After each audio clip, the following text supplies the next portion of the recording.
Class 11 আজকের ক্লাসে সবাইকে ওয়েলকাম।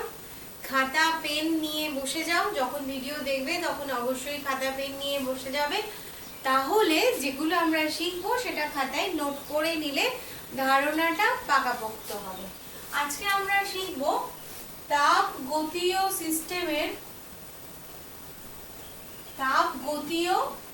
সিস্টেমের অবস্থার অপেক্ষক। খুব important.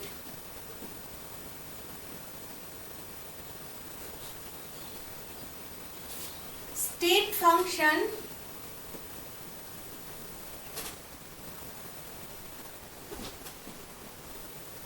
of thermodynamic system. State function of thermodynamic system. প্রথমে যেটা দেখব সেটা হচ্ছে সংজ্ঞা, তারপর এক্সপ্লেইন করব। কোন তাপগতীয় সিস্টেমের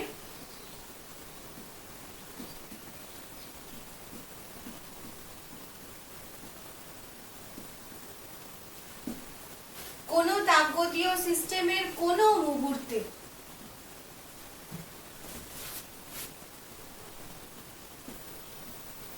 যেসব ধর্ম বা চলরাশি তাপগতীয় সিস্টেমের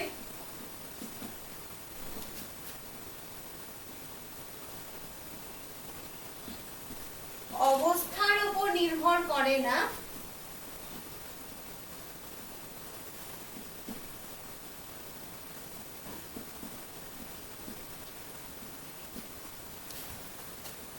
তাপগতীয় সিস্টেমের কোন মুহূর্তে যেসব ধর্ম বা চলরাশি তাপগতীয় সিস্টেমের অবস্থার উপর নির্ভর করে, কিন্তু কিভাবে সিস্টেমটি এই অবস্থায় পৌঁছেছে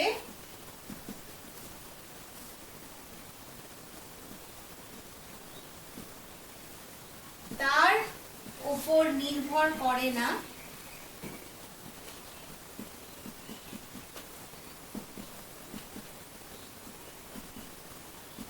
তাদেরকে আমরা বলবো স্টেট ফাংশন বা অবস্থার অপেক্ষক। কাকে বলবো? যেটা যে কোনো মুহূর্তে একটা সিস্টেমের অবস্থা, আগের ক্লাসে আমরা সেটা দেখেছি যে সিস্টেমের অবস্থাকে আমরা পি, ভি আর টি দিয়ে প্রকাশ করতে পারি।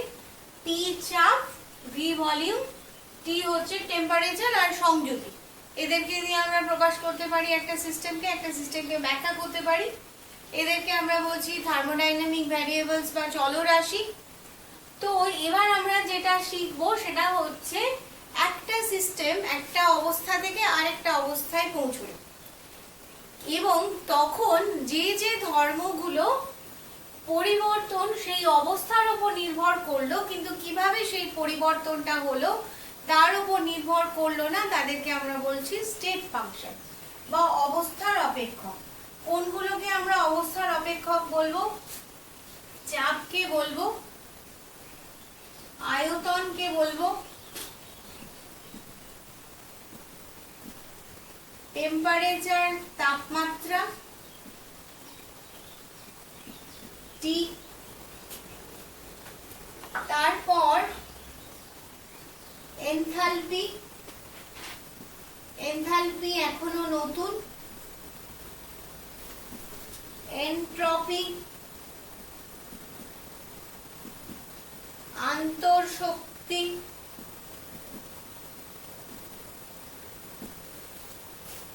গিবস মুক্ত শক্তি।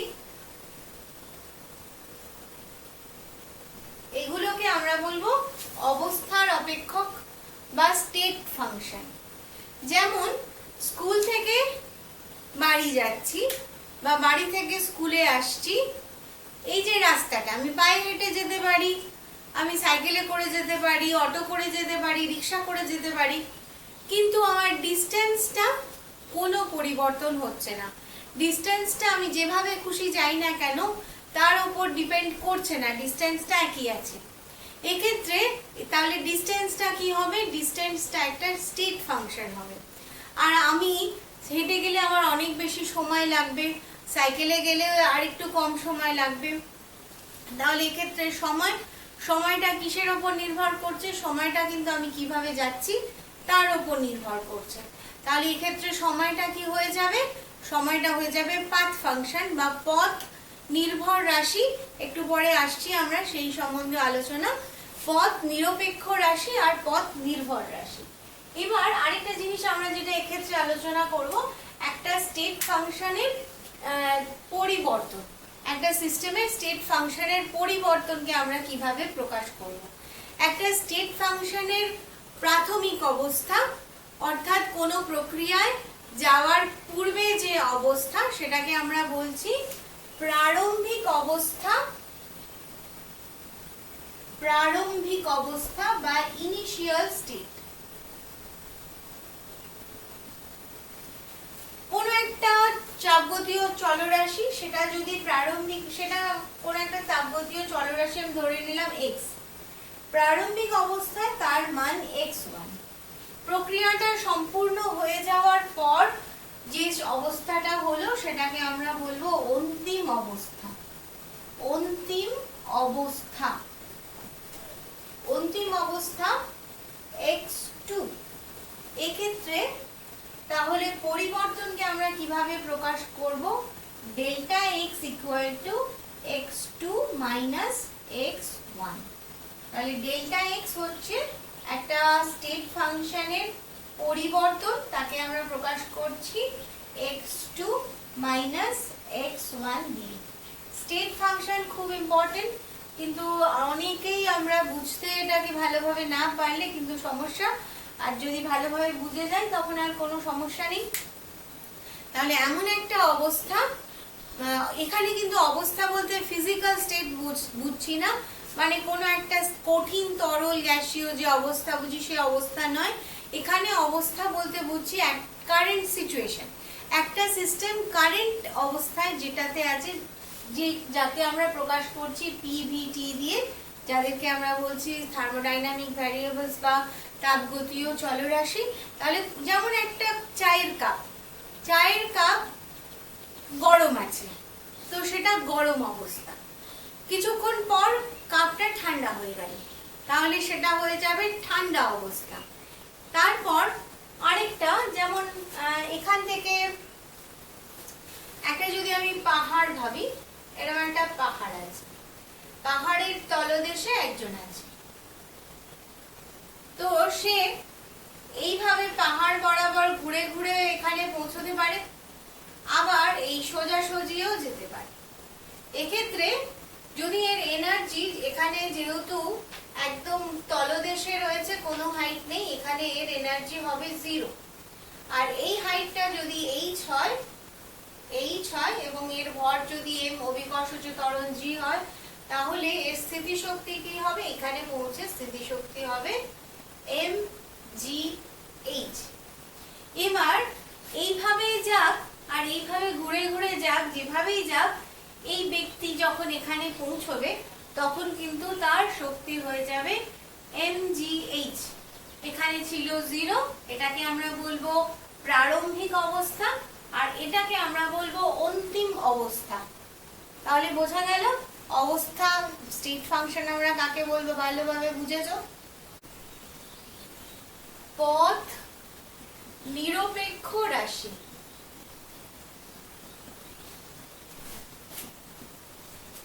আর পথ নির্ভর রাশি। পাথ ডিপেন্ডেন্ট কোয়ান্টিটি, তাহলে এটা পাথ ইন্ডিপেন্ডেন্ট কোয়ান্টিটি হবে। এবার কোনো একটা সিস্টেমের এটা প্রাথমিক অবস্থা, প্রাথমিক অবস্থা, আর এটা হচ্ছে অন্তিম অবস্থা, অন্তিম অবস্থা। কি দেখতে পাচ্ছি এখানে একটা অবস্থার অপেক্ষক, এই সিচুয়েশনটাকে যদি আমি এ বলি তাহলে এই অবস্থার অপেক্ষকটার মান হয়ে যাবে এক্স এ। এখানে যদি এই অবস্থাটাকে আমি বি বলি তাহলে এই অবস্থার অপেক্ষকের মান হয়ে যাবে এক্স বি। তাহলে এই যে প্রাথমিক অবস্থা থেকে অন্তিম অবস্থায় পৌঁছানোর এইরকম একটা পাথ আছে, এইরকম একটা পাথ আছে, এইরকম একটা পাথ আছে। এটাকে আমি বললাম 1, এটাকে বললাম 2 আর এইটাকে বললাম 3। তাহলে অবস্থার অপেক্ষক যেগুলো সেইগুলো এই প্রাথমিক অবস্থা থেকে অন্তিম অবস্থায় পৌঁছতে কিভাবে গিয়েছি এই যে 1 2 3 পাথের ওপর ডিপেন্ড করবে না, তাদেরকে আমরা কি বলবো, পাথ নিরপেক্ষ রাশি। তো পাথ নিরপেক্ষ রাশির কোনগুলো হবে, যেমন delta P, delta P, delta P মানে চাপের পরিবর্তন, ডেল্টা ইউ আন্তঃশক্তির পরিবর্তন, ডেল্টা এস এনট্রপির পরিবর্তন, ডেল্টা এইচ এনথালপির পরিবর্তন, ডেল্টা টি তাপমাত্রার পরিবর্তন। এগুলো কিসের ওপর নির্ভর করবে না, এগুলো হচ্ছে পথ নিরপেক্ষ রাশি, কিভাবে পরিবর্তন হয়েছে তার উপর নির্ভর করবে না। আরেকটা জিনিস আমাদেরকে মনে রাখতে হবে, খুব ক্ষুদ্র যদি পরিবর্তন হয় তখন তাকে আমরা প্রকাশ করবো এইভাবে dx দিয়ে। যদি একটু ক্ষুদ্রাতি ক্ষুদ্র পরিবর্তন, ক্ষুদ্রাতি ক্ষুদ্র পরিবর্তনকে আমরা এইভাবে প্রকাশ করব dx দিয়ে। আর একটু বৃহৎ পরিবর্তনকে আমরা কিভাবে প্রকাশ করব, ডেল্টা x দিয়ে। যেমন যদি চাপের ক্ষেত্রে হয়, খুব সামান্য চাপের পরিবর্তন হয়েছে, ক্ষুদ্রাতি ক্ষুদ্র চাপের পরিবর্তন হলে তাকে আমরা বলবো dp। আর যদি বেশি পরিবর্তন হয়, বৃহৎ পরিবর্তন হয়, তখন তাকে আমরা বলবো ডেল্টা পি। তাহলে পথ নিরপেক্ষ রাশি বোঝা গেল। পথ নিরপেক্ষ রাশি কাকে বলবো, যখন সিস্টেমের কোনো একটা অবস্থার অপেক্ষকের পরিবর্তন সেই সিস্টেমের কিভাবে পরিবর্তন হয়েছে তার উপর নির্ভর করবে না, অর্থাৎ কোন পথে পরিবর্তন হয়েছে তার উপর নির্ভর করবে না, নির্ভর করবে কিসের ওপর, শুধুমাত্র প্রাথমিক অবস্থা আর অন্তিম অবস্থার উপর। তখন তাকে আমরা বলবো পথ নিরপেক্ষ রাশি। আর পথ নিরপেক্ষ রাশি কোনগুলো, সাধারণত অবস্থার অপেক্ষকগুলো সবগুলোই পথ নিরপেক্ষ রাশি। আর পথ পথের উপর নির্ভর রাশি কোনটা হবে, পথ ডিপেন্ডেন্ট রাশি হবে তাপকে আমরা প্রকাশ করব কিউ দিয়ে। আর কার্যকে আমরা প্রকাশ করব ডাব্লিউ দিয়ে। এই দুটো তাপগতিবিদ্যায় খুব ব্যবহার হয় এবং এই দুটোর পরিবর্তন কিন্তু পথের উপর নির্ভর করবে, কিভাবে সিস্টেমটা প্রাথমিক অবস্থা আর অন্তিম অবস্থার উপর নির্ভর করে না, কিন্তু কোন পথে এই পরিবর্তন হয়েছে তার উপর নির্ভর করে। যেমন আমি একটু আগে যে পাহাড়ে ওঠার এক্সাম্পলটা দিয়েছিলাম, সেক্ষেত্রে সোজা উঠতে গেলে কার্য কম হবে, আর এই যে ঘুরিয়ে ঘুরিয়ে উঠতে গেলে অবশ্যই কার্য বেশি হবে। তাহলে আমি কি বলবো, কার্য একটা পথ ডিপেন্ডেন্ট কোয়ান্টিটি, পথের ওপর নির্ভর করে। থার্মোডাইনামিক্স ভালোভাবে বুঝতে গেলে কিন্তু আমাদেরকে এখনো অবধি আমাদের বেসিক আলোচনাই চলছে, এই বেসিকগুলো বুঝে গেলে তারপর আমাদের থার্মোডাইনামিক্সটা ইজি হয়ে যাবে।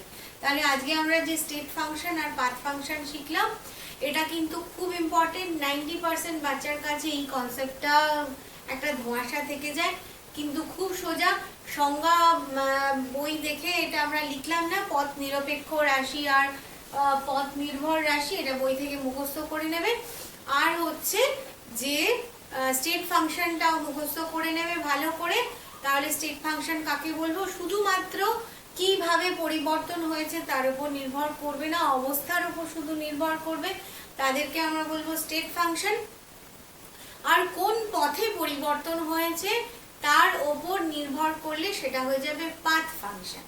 যে পাথে সাধারণত অবস্থার অপেক্ষকগুলো সবই পথ নিরপেক্ষ রাশি, অর্থাৎ পথের ওপর নির্ভর করে না।